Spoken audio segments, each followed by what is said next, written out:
ابو طالب کے اولاد زیادہ تھی اور آمدنی کم تھی۔ تو ایک مرتبہ مکے میں قحط پڑا۔ اس وقت آپ صلی اللہ علیہ وسلم کی عمر ابھی مشکل سے 10 سال بھی نہیں ہے۔ اپنے چچاؤں کے ساتھ ایک مشورہ کرتے ہیں، حضرت عباس کے ساتھ، حضرت حمزہ کے ساتھ، کہ ہمارے چچا جو ابو طالب ہیں، میرے چچا، ان کی اولاد زیادہ ہے اور آمدنی کم ہے، اور پھر میری کفالت بھی میرے چچا کے حصے میں آئی ہے، وہ دادا کہہ کے گئے تھے۔ تو اب ہم ایسا کرتے ہیں کہ ان کی اولاد جو ہے وہ تقسیم کر لیتے ہیں۔ خود ابو طالب کی ذمہ داری میں آئے ہیں، لیکن ان کی اولاد کی فکر کر رہے ہیں کہ ایک بیٹے کی ذمہ داری، طالب کی ذمہ داری جو ہے عباس کی رہے گی، جعفر کی ذمہ داری حمزہ کی رہے گی، اور علی میرے ذمہ لگا دو۔ علی کو کہاں سے کپڑے دلانے، کہاں سے کھانا دینا، یہ میری ذمہ داری ہے۔ چچا کو ہم آزاد کر دیتے ہیں اس بوجھ سے۔ اس نوجوان کی فکر ہے جن کی عمر ابھی 10 سال بھی نہیں ہے، یعنی اسلام نے کسی کا بوجھ بننا جو ہے پسند نہیں فرمایا ہے۔ نبی نے اس کو فرمایا کسب الحلال فریضۃ بعد الفریضہ، کہ حلال کمانا فرض کے بعد کا دوسرا فرض ہے، یعنی نماز فرض ہے، روزہ فرض ہے، اس کے بعد جو فرض ہے وہ حلال کمانا فرض۔ اس کی ترغیب تھی۔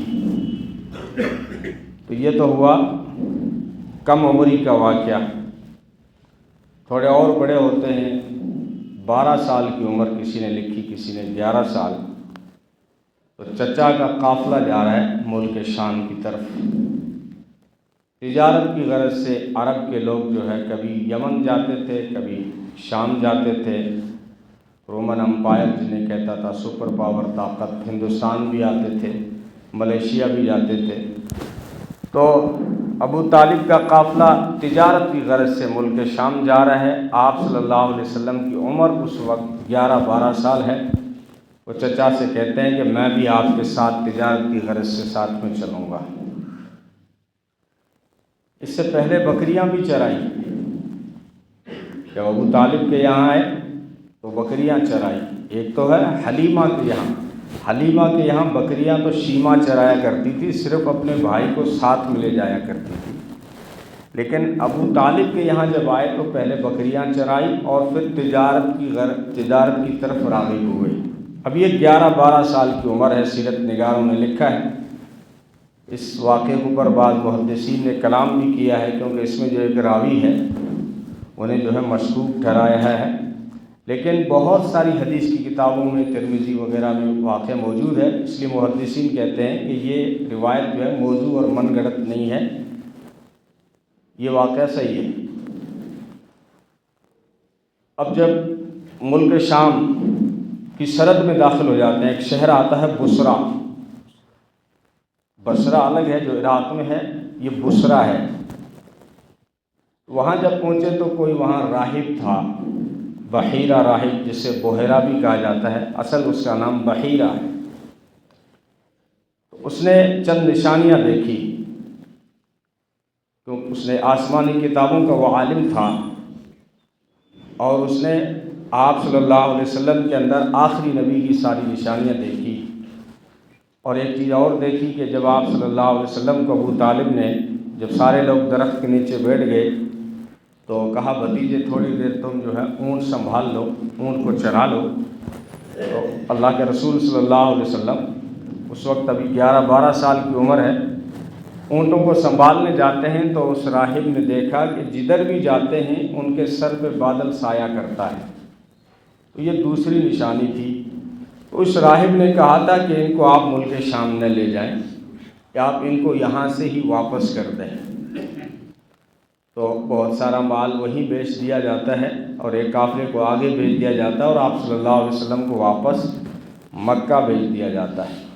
تو یہ تو ایک تجارتی سفر تھا جو نبی کے ساتھ ہوا، لیکن مستقل نبی پاک صلی اللہ علیہ وسلم نے تجارت جو شروع کی ہے وہ حضرت خدیجہ الکبریٰ رضی اللہ تعالیٰ عنہا کے ساتھ میں پارٹنر بن کر تجارت کی ہے۔ پہلے اپنے آپ کو اتنا قابل بنایا کہ دنیا نے بھروسہ کیا، امین اور صادق مشہور ہو گئے تجارت میں کہ بڑے سچے تاجر ہیں، بڑے امین ایماندار ہیں، جہاں بھی جاتے ہیں نفع آتا ہے۔ سیرت کی کتابوں میں کئی واقعات ملتے ہیں۔ ایک صائب نام کا ایک شخص آتا ہے مدینے میں، وہ آ کر کہتا ہے کہ اللہ کے رسول آپ مجھے جانتے ہیں؟ فرمایا میں کیوں نہیں جانوں گا، تو میرا تجارت کا پارٹنر رہا ہوا ہے۔ تو وہ کہنے لگا اللہ کے رسول میں نے بہت ساروں کے ساتھ پارٹنرشپ میں کام کیا ہے، لیکن آپ سے بہتر میں نے کسی کو پارٹنر نہیں پایا۔ یہ علامہ شبلی نعمانی نے اس روایت کو نقل کیا ہے۔ یعنی تجارت یہ ایک موضوع ہے باقاعدہ کہ ہمارے نبی کی سیرت جب ہم پڑھتے ہیں تو تجارت کی طرف خاص دھیان دیا گیا ہے، پسند نہیں کیا گیا کوئی ہاتھ پھیلائے۔ کوئی سائل آتا ہے اور کہتا ہے کہ اللہ کے رسول میری مدد کرو، تو فرمایا تیرے پاس کچھ نہیں ہے؟ کہا کچھ نہیں ہے۔ کہا یہ جو تو کٹورا لے کے گھوم رہا ہے یہ کٹورا کتنے کا ہے؟ یہ کٹورا لکڑی کا تھا۔ کہا 2 درہم کا ہے۔ کہا اس کو بیچ کے اور کلہاڑا خرید کے آؤ۔ اس کٹورے کو بیچ کے کلہاڑا خریدا گیا اور اس میں لکڑی کا دستہ اللہ کے رسول نے خود اس کو ڈال کے دیا کہ جا 15 دن تک مجھے نظر مت آنا، جا لکڑیاں کاٹ اور لکڑیاں بیچ، بھیک مانگنے کی ضرورت نہیں ہے۔ وہ 15 دن کے بعد میں آیا تو اچھا خاصا اس کا روزگار چل بسا، اس کو مانگنے کی ضرورت ہی نہیں پڑی۔ تو ہاتھ پھیلانا جو اوپر والے ہاتھ کو بہتر قرار دیا گیا ہے۔ اسلام نے ایسے فرائض انسان پر عائد کیے ہیں جن کا تعلق پیسے سے ہے۔ اسلام آپ سے زکوٰۃ کا مطالبہ کرتا ہے تو پیسے ہوں گے تو زکوٰۃ ادا کرو گے، صدقے کا مطالبہ کرتا ہے تو پیسے ہوں گے تو صدقہ کرے گا۔ اسلام آپ سے عمرہ اور حج مانگتا ہے تو پیسے ہوں گے تو حج عمرہ کرو گے۔ تو کمانا بھی فرمایا کسب الحلال فریضۃ بعد الفریضہ، حلال کمانا بھی فرضوں کے بعد ایک بڑا فرض ہے۔ اب قرآن کریم کہتا ہے رجال لا تلہیہم تجارت ولا بیع عن ذکر اللہ، اصل مردی وہی ہے جو تجارت میں لگا ہوا ہو اور اللہ کی یاد سے غافل نہ ہو۔ رجال نہیں کہا الرجال، خاص مرد کون ہے؟ خاص مرد وہ ہے سورہ نور کے اندر جہاں ایک نور کی مثال دی گئی ہے، قندیل کی مثال دی گئی ہے، پھر خدا کے گھر کا ذکر آتا ہے، مسجد کا، فی بیوت اذن اللہ ان ترفع، اس کے بعد کہتا ہے رجال لا تلہیہم تجارت ولا بیع عن ذکر اللہ، اصل مردی وہ ہے جو تجارت کرتے ہوئے اور خرید و فروخت کرتے ہوئے ان کو اللہ کی یاد سے وہ غافل نہیں ہوتے۔ یعنی تجارت کر رہے ہوتے ہیں، بزنس کر رہے ہوتے ہیں، خرید و فروخت کر رہے ہوتے ہیں، لیکن جب اللہ کا کوئی حکم آ جاتا ہے، اللہ کا کوئی بلاؤ آ جاتا ہے، جب ان کے کانوں میں اذان کی آواز سنائی دیتی ہے تو وہ اللہ کی یاد سے غافل نہیں ہوتے۔ سورہ جمعہ میں جب بلایا تو فرمایا فاسعوا الی ذکر اللہ وَإِذَا نُودِيَ لِلصَّلَاةِ مِن يَوْمِ الْجُمُعَةِ فَاسْعَوْا إِلَىٰ ذِكْرِ اللَّهِ، کہ جب جمعے کی اذان ہو جائے تو دوڑو اللہ کی یاد کی طرف، ریس لگا دو، کیسے پہلے پہنچ جاؤں میں، چھوڑ دو خرید و فروخت۔ بعض فقہاء نے لکھا ہے کہ جمعے کی اذان کے بعد اگرچہ حلال دکان پہ بیٹھا ہے چیز بیچنا جائز نہیں ہے، کیونکہ قرآن نے منع کر دیا ہے۔ اگر جمعے کی نماز کے بعد نکاح ہوا تو وہ نکاح درست نہیں ہے، کیونکہ نکاح بھی خرید و فروخت ہے، اور اس نے جمعے کی اذان کے بعد نکاح کیا ہے۔ قرآن کریم کہتا ہے وَإِذَا نُودِيَ لِلصَّلَاةِ مِن يَوْمِ الْجُمُعَةِ فَاسْعَوْا إِلَىٰ ذِكْرِ اللَّهِ وَذَرُوا الْبَيْعَ، خرید و فروخت چھوڑ دو، یہ چھوڑنے کا صاف حکم موجود ہے۔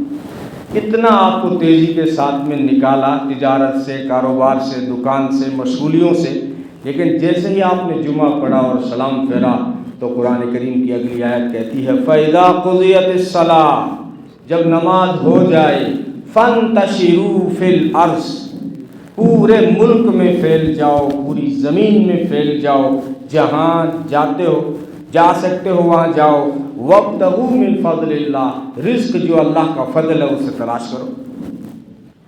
اب یہ ترتیب ہے، جب آپ تجارت میں تھے اللہ کی طرف بلایا تو تجارت چھوڑ دو۔ جب آپ نماز سے، اللہ کی یاد سے، اس کی عبادت سے فارغ ہو گئے تو فرمایا اب واپس جو ہے اپنی تجارت کی طرف جاؤ، تلاش کرو اللہ کے رزق کو۔ تو آپ صلی اللہ علیہ وسلم کی سیرت سے یہ صاف واضح ہو جاتا ہے۔ عمر ابھی تقریباً 18-20 سال کی ہے کہ حضرت خدیجہ کی طرف سے آفر آ جاتا ہے، یعنی اپنے آپ کو ایسا قابل بنانا کہ بڑی بڑی کمپنیاں آفر کریں کہ آپ ہمارے ساتھ پارٹنر میں کام کریں، ایسا اپنے آپ کو قابل بنایا تھا، تجارت میں اپنے آپ کو ایسا ماہر بنایا تھا۔ تجارت کے جو اصول تھے، میسرہ جو حضرت خدیجہ کا غلام ہے وہ کہتا ہے میں سفر میں ساتھ میں تھا، آپ صلی اللہ علیہ وسلم کوئی چیز بیچ رہے تھے تو سامنے والے نے پوچھا کہ آپ لات اور عزیٰ کی قسم کھاؤ کہ یہ چیز اتنے کی ہے۔ تو تجارت کے اصول ہی تو ہیں اسلام میں کہ آپ کو وہاں پہ جھوٹ نہیں بولنا ہے، آپ کو سچائی کے ساتھ بزنس کرنا ہے، آپ کو دھوکہ نہیں دینا ہے، دیانتداری کے ساتھ تجارت کرنی ہے، اور آپ اللہ کی یاد سے غافل نہ ہوں گے، حلال کمائیں گے، حرام کی آمیز نہ ہونے دیں گے۔ اب یہ جو تاجر ہیں جو ان اصولوں کے ساتھ تجارت کرتے ہیں، بڑی فضیلت دی اسلام نے۔ فرمایا تاجر الصدوق الامین مع النبیین والصدیقین والشہداء، سچائی اور دیانتداری کے ساتھ تجارت کرنے والا کل قیامت کے دن نبیوں کے ساتھ، صدیقین کے ساتھ اور شہداء کے ساتھ کھڑا ہوگا۔ دکان پہ بیٹھا ہے، بزنس کر رہا ہے، لیکن کھڑا کہاں کر دیا گیا؟ نبیوں کے ساتھ قیامت کے دن، نبیوں کی صف میں۔ بہت اعلیٰ مقام ہے یہ۔ ایک ذہن میں تصور ہوتا ہے نا یار دین تو وہی ہے جو تصویر پڑھ رہا ہو، دین تو وہی ہے نا جو نفل پڑھ رہا ہو، لیکن اس نے تجارت کی، لیکن تجارت کے اصولوں کے ساتھ کی، دھوکہ نہیں دیا، جھوٹ نہیں بولا، تو اس کو اتنا بڑا انعام دیا گیا کہ نبیوں کے ساتھ کھڑا کر دیا گیا۔ التاجر الصدوق، بالکل صحیح حدیث ہے، کوئی انکار ہی نہیں کر سکتا۔ التاجر الصدوق الامین، یہ ہمارا تصور بن گیا، ہم نے دین کو دھرم بنا دیا، بولا چند چیزیں پکڑ لو پکا مسلمان ہو۔ دھرم نہیں ہے، یہ دین ہے جو پوری زندگی بتاتا ہے آپ کو صبح کیا کرنا ہے، آپ کو کھیتی کیسے کرنی ہے، آپ کو لباس کیسے پہننا ہے، آپ کو شادی کیسے کرنی ہے، آپ کے معاملات دوستوں کے ساتھ کیا ہیں، رشتہ داروں کے ساتھ کیا ہیں، پڑوسی کے ساتھ تیرا کیا معاملہ ہے، والدین کے ساتھ تیرا کیا معاملہ ہے، یہ سب دیکھنا پڑتا ہے۔ تسبیح پھیرتا رہا، پڑوسی دکھی رہا، جنت میں نہیں جائے گا۔ تسبیح پھیرتا رہا، ماں ناراض تھی اور تو نے جو ہے پائجامہ گھٹنے تک باندھ رکھا تھا، جنت میں نہیں جائے گا۔ باپ ناراض ہے اور تو تسبیح پہ تسبیح پڑھ رہا ہے، باپ جنت کا در کھولے گا ہی نہیں۔ تو پوری زندگی کا نام اسلام ہے، اس کو بیلنس ملانا ضروری ہے۔ اس میں ایک تجارت بھی ہے جو اہم پوائنٹ ہے، جس کو نبی کہہ رہے ہیں کہ چند فرضوں کے بعد سب سے بڑا فرض ہے حلال کمانا، تو نبیوں کے ساتھ میں کھڑا کر دیا گیا۔ یہ تصور اللہ کے رسول نے ظاہر کر دیا جب صحابہ نے سوال کیا، کیونکہ ایک نوجوان جو ہے وہ گھوڑ سوار نوجوان تھا، رانا خوبصورت نوجوان، گھوڑا لے کر صحابہ کے سامنے سے گزرا۔ اللہ کے رسول صلی اللہ علیہ وسلم کی مجلس لگی ہوئی ہے، کسی مجلس میں کسی نے کہہ دیا کاش کہ اس نوجوان کی جوانی اللہ کے راستے میں لگتی، کاش کہ اس کا گھوڑا جو ہے اللہ کے راستے میں لگتا۔ نبی نے اس کو ٹوکا، کیا کہہ رہے ہو، وہ کہاں جا رہا ہے، وہ جوان کہاں جا رہا ہے، فتویٰ دینے میں جلدی مت کر، وہ جوان جا رہا ہے کہاں پہلے وہ بتا۔ کہ وہ تو کمانے جا رہا ہے۔ نبی نے فرمایا اگر وہ حلال کمانے جا رہا ہے تو وہ اللہ کے راستے میں جا رہا ہے، اگر وہ اپنے ماں باپ کے لیے کمانے جا رہا ہے تو وہ اللہ کے راستے میں جا رہا ہے، اگر وہ اپنی بیوی بچوں کے لیے کمانے جا رہا ہے تو وہ اللہ کے راستے میں جا رہا ہے، اگر وہ اس لیے کمانے جا رہا ہے کہ مجھے ہاتھ پھیلانا نہ پڑے تو وہ اللہ کے راستے میں جا رہا ہے۔ 5ویں مرتبہ فرمایا کہ ہاں اگر وہ اس لیے جا رہا ہے کہ لوگ وڈیرا کہیں گے، مالدار کہیں گے، اس نیت سے جا رہا ہے تو شیطان کے راستے میں۔ 4 مرتبہ فرمایا وہ نوجوان اللہ کے راستے میں جا رہا ہے۔ تو یہ تصور ہے کہ اسلام نے تجارت پہ بڑا زور دیا ہے، اور اسلام تجارت سے ہی وسعت پا گیا۔ اگر آپ تاریخ سے واقف ہیں، بہت سارے ملکوں میں جو اسلام پہنچا ہے وہ تجارت کے راستوں سے پہنچا ہے، چاہے وہ ہمارا اپنا ہندوستان ہو، چاہے چائنا ہو، چاہے ملیشیا ہو، چاہے برما ہو، چاہے ملک شام ہو، چاہے افریقہ کے جنگلات ہو، یہاں پہ اسلام تجارت سے آیا ہے۔ یہ کیرلا سے، یہاں سے ہندوستان اسلام میں آئے، تجارت کی غرض سے آئے تھے چند مسلمان، ان کے اصول دیکھ کر، تجارت، سچائی، دیانتداری دیکھ کر یہاں کے ہندوؤں نے اپنی بیٹیاں نکاح میں دے دی۔ تو تجارت کے اس لیے بڑے فضائل، نبی نے فرمایا رزق کے جو 9 حصے ہیں وہ تجارت میں چھپے ہوئے ہیں، 99% جو برکت ہے وہ تجارت میں ہے۔ اب ایک حصہ ایک اور اس میں ملازمت بھی ہے، نوکریاں بھی ہیں، وہ الگ ہے۔ سب سے زیادہ رزق کی جو برکت رکھی گئی ہے وہ تجارت کے اندر رکھی گئی ہے۔ رزق کے اگر 10 حصے کرو تو نبی نے فرمایا 9 حصے جو رزق کی برکت ہے وہ تجارت کے اندر ہے۔ اتنے بڑے فضائل بتائے۔ اور جب حضرت خدیجہ نے آفر دیا کہ اگر آپ میرے ساتھ کام کریں گے تو میں آپ کو ڈبل دوں گی۔ خدیجہ اس وقت کی کمپنی مانو، بلادن تو سعودی عرب میں بعد میں آئی نا، حضرت خدیجہ کی 10 ملکوں میں تجارت تھی تو کمپنی ہو گئی۔ اتنی بڑی کمپنی نے آفر دیا کہ آپ ہمارے پارٹنر بنیں گے اور میں آپ کو ڈبل منافع دوں گی۔ تو ہوا یوں کہ جب میسرہ غلام کو ساتھ کر دیا، ملک شام تجارت کے پہلے سفر سے جب واپس لوٹے ہیں تو آج تک خدیجہ کو اتنا نفع کسی نے نہیں دیا تھا جتنا محمد عربی صلی اللہ علیہ وسلم نے کما کے دے دیا۔ اور میسرہ نے ایسی باتیں بتائی کہ اللہ کا رسول کیا بتائیں۔ یہ جہاں جاتے ہیں بادل جو ہے ان کے سر پہ سایہ کرتا ہے، یہ جھوٹی قسم نہیں کھاتے، بڑے سچائی کے ساتھ، ایمانداری کے ساتھ ہر چیز کو بیچتے ہیں، لوگ ان کا چہرہ دیکھ کر چیز کا بھاؤ نہیں مول کرتے، چیز خرید لیتے ہیں۔ یار یہ تو جھوٹ نہیں بولیں گے، یہ تو سچے لگ رہے ہیں، یہ ایماندار لگ رہے ہیں۔ تو خدیجہ کو بڑی ترقی نصیب ہوئی۔ تو ان کی سہیلی ہے، ان کا نام تھا سفینہ یا ایسا کچھ نام تھا، نفیسہ خدیجہ کی سہیلی ہے۔ ان سے کہتی ہیں آپ عجیب برکتوں والا یہ نوجوان ہے، میں ان سے نکاح ہی کر لیتی ہوں۔ کہا کر لو۔ اب پھر یہ نکاح بھی ہوا ہے۔ جب اللہ کے رسول سے پوچھا گیا تو فرمایا میں اپنے چچاؤں سے مشورہ کر لوں۔ تو اپنے چچا سے مشورہ کرنے کے بعد نکاح ہوا، اور نکاح میں خطبہ ابو طالب نے پڑھا ہے۔ اسلام قبول نہیں کیا لیکن خطبہ نکاح کا اس نے پڑھا تھا۔ کہا اللہ کا شکر ہے جس نے ہمیں ابراہیم کی اولاد میں پیدا کیا، ہم اسماعیل کی نسل سے ہیں۔ اللہ کا شکر ہے جس نے ہمیں وہ خانہ کعبہ دیا ہے کہ لوگ ساری دنیا جس کا احترام کرتی ہے۔ اللہ نے ہمیں حرم دیا ہے، یہاں پہ ہر ایک کو امن ملتا ہے۔ اور کہا جانتے ہو خدیجہ کے رشتہ داروں، میرا بھتیجا کوئی مالدار نہیں ہے، لیکن میرے بھتیجے کے جو اخلاق ہیں دنیا کی کوئی مالداری اس کا مقابلہ نہیں کر سکتی۔ یہ بڑے سچے ہیں، ایماندار ہیں۔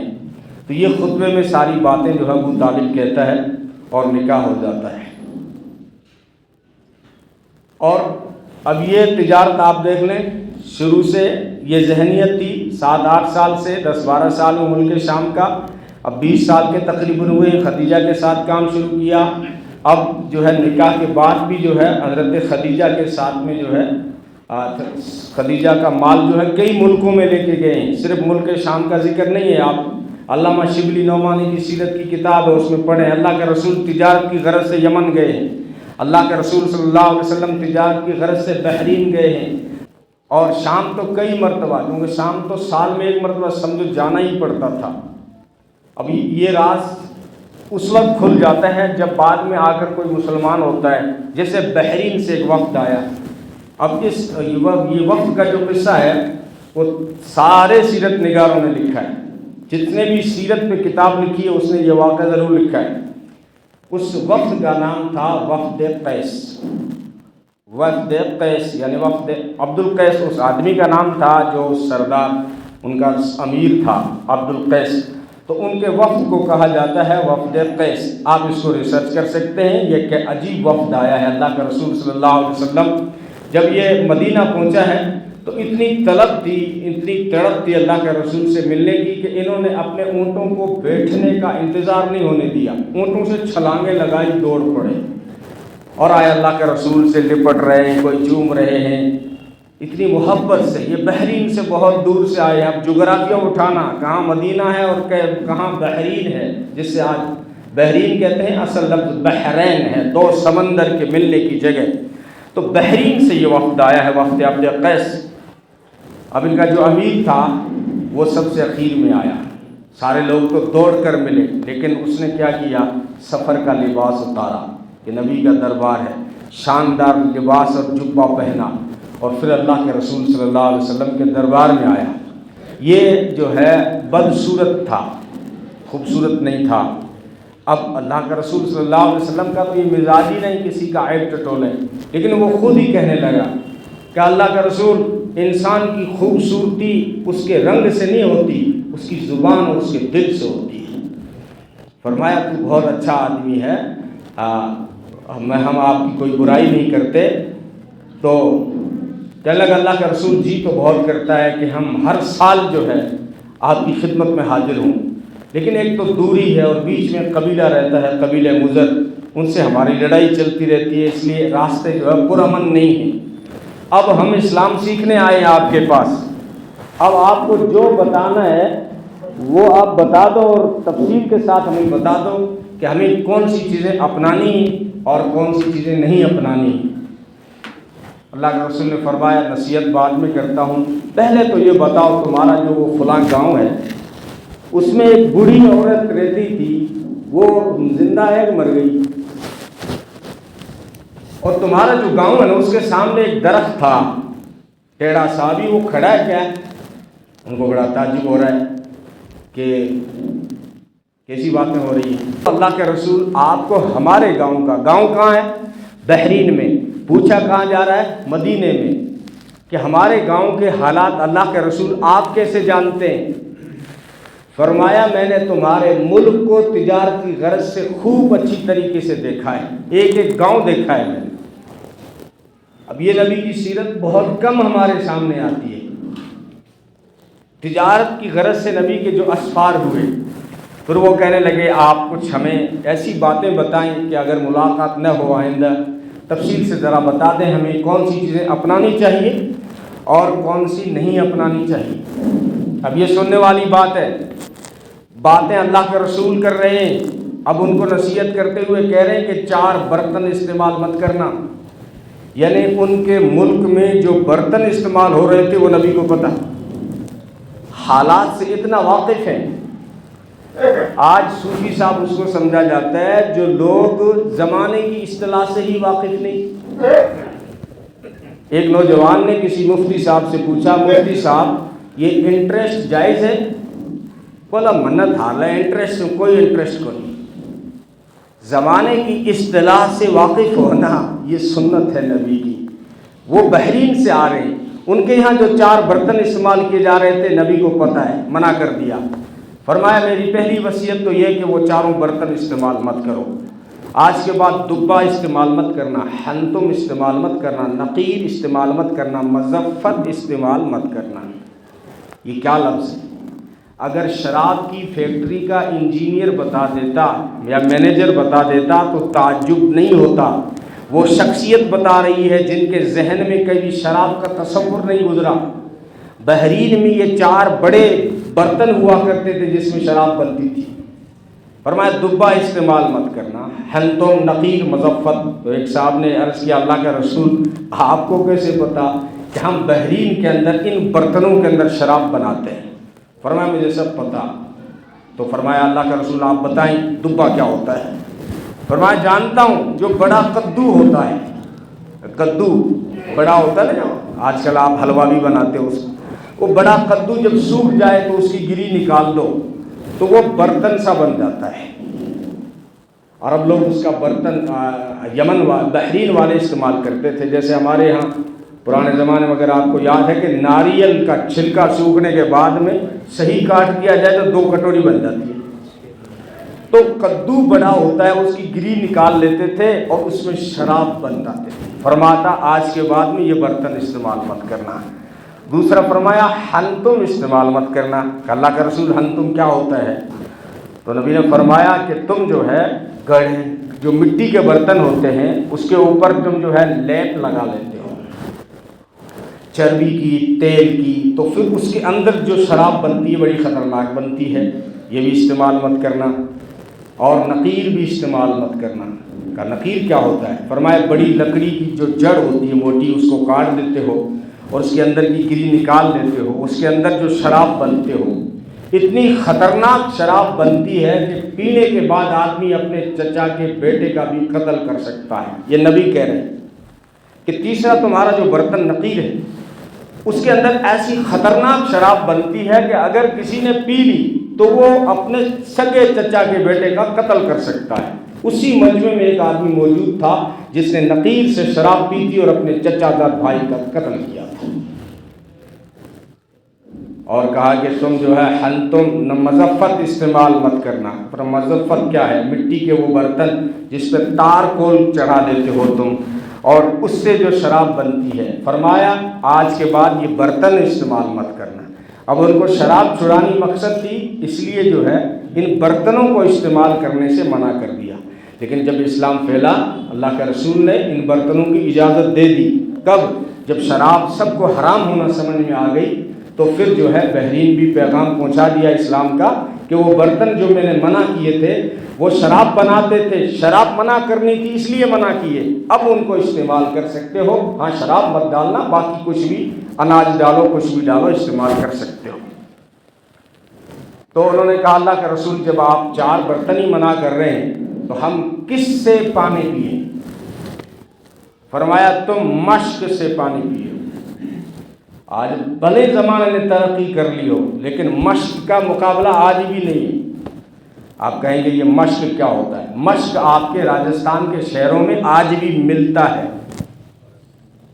وہ بکری چرانے والا یوں لٹکا کے جاتا ہے، وہ اس میں پانی بھرا رہتا ہے، وہ کھال سا ہوتا ہے. پتہ نہیں آپ کے یہاں کیا کہتے ہیں اس کو، کہیں بیڑی کہا جاتا ہے، کہیں کیا کہا جاتا ہے. وہ اس میں چروا ہے، اس میں 5 لیٹر پانی لے کے بغل میں ڈال کے گھومتا ہے، وہ کھال سا اوپر ہوتا ہے. اس کا ٹھنڈا پانی آج بھی پوری دنیا میں فرسٹ نمبر پر ہے. آج بھی فریز اور فریزر فیل ہے. کیوں؟ اچھا زیادہ ٹھنڈا تو فریزر میں ہوتا ہے لیکن ان کی تاثیر گرم ہو جاتی ہے. فریز میں آپ پانی رکھتے ہیں نا بوتل کی، پانی ٹھنڈا ہو جاتا ہے، تاثیر گرم ہو جاتی ہے. لیکن اس مشق کی یہ خاصیت ہے کہ دنیا کے سارے برتنوں سے زیادہ ٹھنڈا تو ہوتا ہے، فریج جتنا نہیں ہوتا لیکن تاثیر سب سے زیادہ ٹھنڈی ہوتی ہے. فرمایا اس میں تم جو ہے پانی پیا کرو. تو کہنے کا مطلب یہ ہے کہ زمانے کی اصطلاح سے واقف ہے اور تجارت کے اوپر جو ہے اتنا زور دیا ہے کہ مدینے کے اندر نبی نے خود جو ہے ایک، آج بھی آپ نے نام سنا ہوگا، مدینے جو جا کے انہیں پتہ ہوگا، ایک مارکیٹ ہے مدینے میں سوق المدینہ. سوق المدینہ کا مطلب ہوتا ہے مدینہ مارکیٹ. یہ نام بھی نبی نے خود رکھا اور نبی نے خود مارکیٹ لگا کے صحابہ کو دیا. ایک واقعہ ہوا، ابھی مکہ سے ہجرت کر کے مدینہ آئے تھے، 2 ہجری کے اندر بدر ہو گیا. بدر کے فوراً بعد کیا ہوا، مدینے کے اندر یہودی مارکیٹ میں غالب تھے. یہ باتیں صرف سننے کی نہیں ہیں، مضبوط ہونے کے یہی راستے ہیں. اگر ہم دعا کر لیں گے اللہ اپنو ہی ہے، اللہ سہ کو ہے بھایا، یہاں اصول کے ساتھ جو چلے گا وہ ترقی کرے گا. یہ آپ کو مضبوط ہونے کے طریقے دیے ہیں کہ آپ کی نبی کی سیرت پڑھیں تو ذریعے کتنا زور دیا ہے تجارت کے اوپر. لیکن ہم ان چیزوں کو کچھ نہیں سمجھتے، ہلکا سمجھتے ہیں اسلام کسی اور تسبیح کا نام ہوگا، کسی اور ذکر و اذکار کا نام ہوگا. اسلام پوری زندگی کا نام ہے. جب نبی نے دیکھا کہ ہم ابھی مکہ سے مدینہ آئے ہیں اور مارکیٹ پر کون غالب ہے؟ یہودیوں کے 3 بڑے قبیلے ہیں لیکن بنو قینقاع جو ہیں وہ مارکیٹ کے اوپر غالب رہا کرتے تھے. ادھر بدر ہوا، بدر میں مسلمانوں کو فتح ہوئی، یہودیوں کو حسد ہو جاتا ہے مسلمانوں سے، اور انہوں نے اپنے جو ہے وہ سونار تھے، زیادہ سونار کی دکانیں یہودیوں کی تھی، تو انہوں نے پیسوں کے نشے میں آ کر مسلمان عورت کی عزت پہ حملہ کر دیا. کوئی عورت گئی تھی مسلمانوں کی صحابیہ، تو اس کی عزت پہ حملہ کر دیا. ان کے مارکیٹ میں، یہودیوں کا مارکیٹ تھا بنو قینقاع، تو وہاں جب عزت لوٹی کسی مسلمان نے دیکھ لی، مذاق اڑا رہے تھے، اس کا جو ہے سر ننگا کر دیا تھا، تو مسلمان سے رہا نہیں گیا اور اس نے یہودی کو مار دیا. جب یہودی کو مار دیا تو یہودیوں نے مسلمانوں کو مار دیا، ایک مسلمان کو مار دیا تھا. اللہ کے رسول صلی اللہ علیہ وسلم کو جب پتہ چلا کہ یہ مارکیٹ والے مسلمان عورت کی عزت کیوں لوٹتے ہیں، لشکر لے کے وہاں پہنچے، پورا 15 دن محاصرہ کیا اور 15 دن کے بعد ضلع وطن کر دیا. جاؤ، ملک شام چلے گئے. بنو قینقاع سارے کے سارے یہودی ملک شام چلے گئے، اور وہاں پر اللہ کے رسول نے فرمایا مسلمانوں سنو، یہاں جو مارکیٹ تھا اب تمہارا یہاں مارکیٹ ہوگا، اس کا میں نام رکھتا ہوں سوق المدینہ، مدینے کا بازار، مدینے کا مارکیٹ۔ آؤ یہ دائرہ کھینچ کے دیتا ہوں، مسلمانوں تم پہ کتنے بھی حالات آ جائیں یہ مارکیٹ تھوڑا نہیں ہونا چاہیے، بڑھے گا تو مجھے خوشی ہوگی، لیکن مارکیٹ جو تمہارے کاروبار کا کم نہیں ہونا چاہیے۔ کیسے حالات آئے، کبھی احد ہو رہا ہے، کبھی خیبر میں جانا پڑ رہا ہے، کبھی تبوک جانا پڑ رہا ہے، لیکن پابند کر دیا چند دکانداروں کو کہ اس مارکیٹ کو، آج بھی وہ مارکیٹ پنپ رہا ہے مدینے میں۔ تو اپنے ہاتھ سے مارکیٹ قائم کرنا، سوق المدینہ اس کا نام رکھنا، اور فرمایا اس مارکیٹ پہ میں کبھی ٹیکس نہیں دیتا، تم پہ کوئی ٹیکس نہیں ہے، تم تجارت کرو۔ کہ مسلمانوں کو تجارت کی طرف ڈالا، خود اپنے عمل سے، پہلے تو خود اپنے عمل سے پوری زندگی بہت سارے تجارت کے سفر کر کے پیغام دیا، لیکن عمل سے بھی اور صحابہ سے کروا کے بھی۔